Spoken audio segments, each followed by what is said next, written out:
Meu pai, como várias pessoas, tem um stent, tem 2 ou 3, na Meu pai verdade. tem 6. Meu pai tem 6 stents no coração. E você não sabe talvez, mas o stent foi inventado em Israel. Uma empresa se chama Medinol. Stent, ele abre a veia, não é? Isso, ele abre a artéria do coração, que tá coronária, entupida, que tá entupida e tal. E ele abre de um jeito também para não deixar escapar. Ele não só abre, como ele prende a gordura que está entupindo nas paredes, para não, porque se escapar pode te dar um derrame, pode ter outros problemas. Mas ele foi antes de existir o stent, quem tivesse um problema do coração precisava fazer cirurgia de peito aberto, tirar uma veia de outro lugar, fazer a ponte de safena, que chamava, para fazer o desvio, né, deixar o que está entupido fechado e fazer um desvio. Isso que era ponte, por isso chama ponte de safena. É isso então. Então, assim, ele salva. Esse cara fez uma invenção incrível, ele ficou multibilionário e ele salva todo ano. Você imagina quantos milhões de pessoas no mundo inteiro que teriam certeza a morte.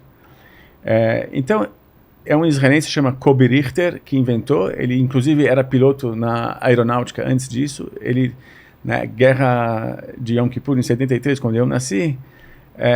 Ele tem o recorde de que mais derrubou aviões inimigos naquela época. E aí depois ele estudou medicina e acabou inventando o stent.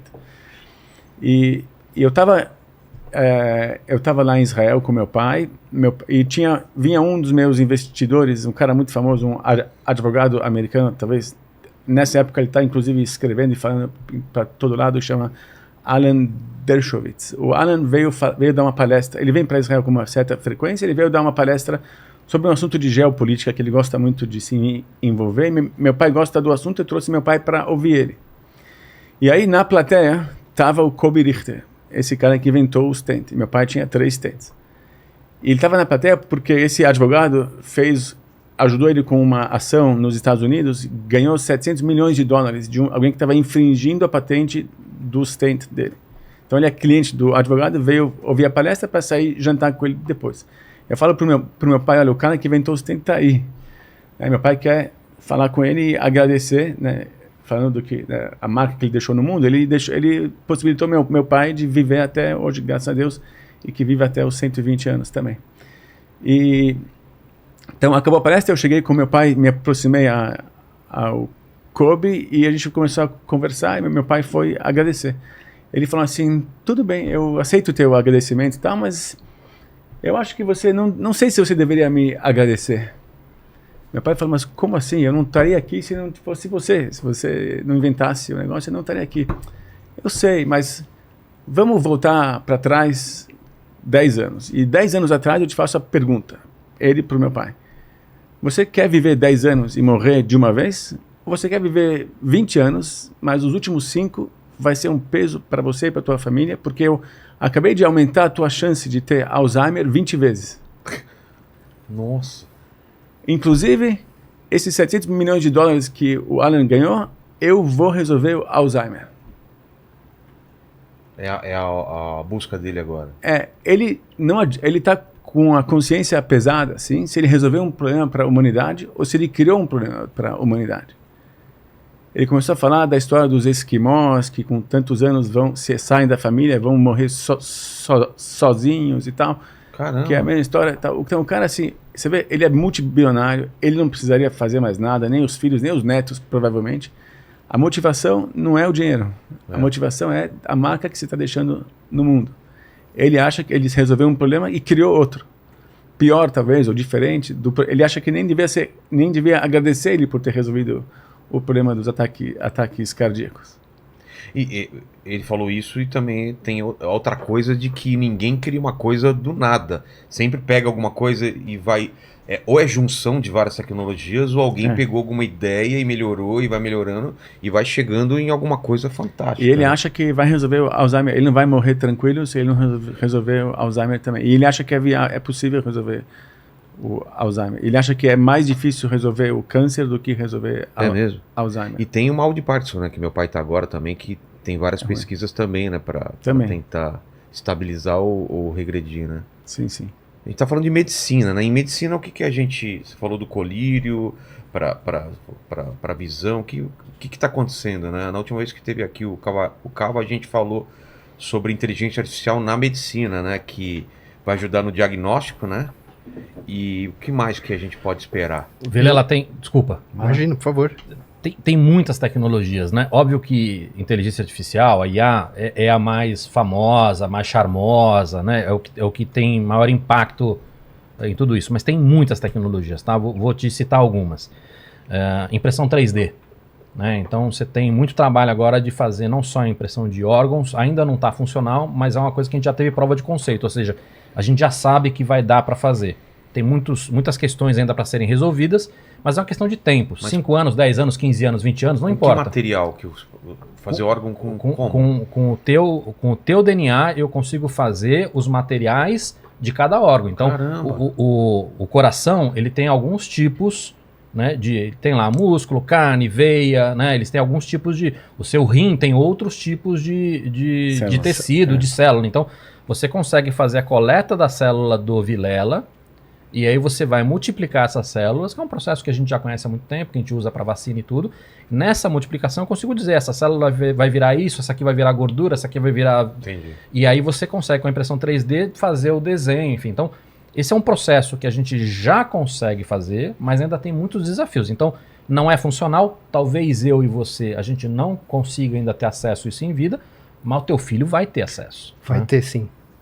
Acabei de voltar de Malta, fui numa conferência de equipamentos médicos inovadores e lá tinha a empresa que ganhou o concurso lá de startups, uma empresa que está fazendo, eles fazem numa impressão 3D um substrato, uma plataformazinha para um tratamento de diálise, hemodiálise, pegam células do seu rim, multiplicam essas células, clonam essas células e criam um rim artificial para você fazer hemodiálise personalizada. Então, a gente já tem a prova de conceito. Você já tem, por exemplo, um pedaço de rim que já faz a diálise, por exemplo, né?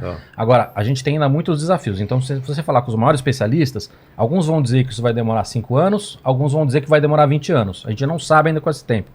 Talvez eu e você, a gente não tenha isso em vida. Talvez tenha. Não sei quantos anos você pretende viver ainda. Né? Quero até os 120 também, então, mas de boa. Então, se você for viver a 120, provavelmente você vai ter isso. Mas sabe por que a gente fala 120? Tu vai interromper. Por quê? Não é ao acaso. Porque Moisés viveu 120 anos. Ah, é? Então, todo mundo, quando a gente faz aniversário entre a comunidade judaica, deseja outro até os 120, que você vive até os 120, igual a Moisés. Mas o que é legal nessa história é, independente, ou até antes do órgão, a gente vai conseguir usar esta tecnologia para outras coisas. Então, vou te dar um exemplo. Pessoas que têm um câncer e estão muito debilitadas. Eu preciso testar um tratamento nessa pessoa. Eu testar o tratamento na pessoa é muito complicado. Como é que eu vou testar 2, 3 tratamentos nela se ela já está muito debilitada? Então, e tem só uma chance, normalmente. Quer dizer, não tem tempo. Então eu posso imprimir um pedaço de você em laboratório e testar o medicamento neste pedaço de você. 10 e fazer 10 testes com 10 remédios diferentes. Esse é um exemplo maravilhoso. Então a impressão 3D vai ajudar em inúmeras coisas, não só no órgão, mas em cartilagem, em uma série de outras coisas, descobrir novos medicamentos, né? Testar tratamentos, um monte de coisa. Essa é uma tecnologia. A gente vai para outra. IA a gente já falou bastante, mas tem muitas coisas. IoT, Internet das Coisas. Você já tem hoje no Brasil algumas iniciativas interessantes que vão, por exemplo, para uma UTI e conseguem conversar com os equipamentos e instalar outros sensores na cama. E aí pegar todos esses dados, né? Pegar o dado de, como é que tá o batimento cardíaco desse cara, como é que tá o nível de dor desse cara, como é que tá isso, como é que tá aquilo, enfim. E eu consigo fazer uma análise desses dados e ajudar os médicos a dizer, olha... A entender. O Vilela precisa do seu auxílio agora. Por quê? Olha, por causa desses dados aqui, a gente acha que ele tem uma grande chance de ter sépsia. Né? Uma infecção generalizada, enfim. Então, você já consegue, com esta tecnologia, reduzir o tempo que você fica no hospital, reduzir mortalidade no hospital, reduzir custo no hospital. Então, não é só IA. Você tem IA, você tem impressão 3D, você tem IoT, você tem uma série de tecnologias. Bioma, você conhece a história do bioma também? Tem cada vez mais uma outra linha de pesquisa que está dizendo que todas as suas doenças, é muito importante para as suas doenças o teu bioma no estômago, intestinal. Até para Parkinson e Alzheimer. Que o que pode ter causado isso, ou o que controla isso, na verdade, são as bactérias, as milhões de bactérias que tem no teu estômago. E como corrigir isso, e como mexer nisso, e como entender isso. Eu tenho individual. Um podcast lá que é o Fora, que eu entrevistei uma especialista nisso, né? E eles acreditam, e tem algumas provas já disso, que não só Alzheimer, mas até depressão. Né? Então, você alterar esse bioma do intestino pode ajudar em uma série de doenças. Mas você tem outras tecnologias, por exemplo, como o CRISPR. CRISPR é uma edição genética que ela é, comparada às antigas, muito mais rápida, muito mais efetiva, muito mais simples, muito mais barata. Ou seja, ela é melhor em todos os aspectos. E você já tem essa tecnologia, por exemplo, curando alguns tipos de câncer com 98% de taxa de sucesso. Ainda custa 10 milhões de dólares, mas daqui 10 anos, 15 anos, 20 anos, isso tende a baratear. Então, você tem muita tecnologia aí, cara, que vai fazer que a gente viva os 120, 130, talvez muito mais. Eu tenho uma empresa que...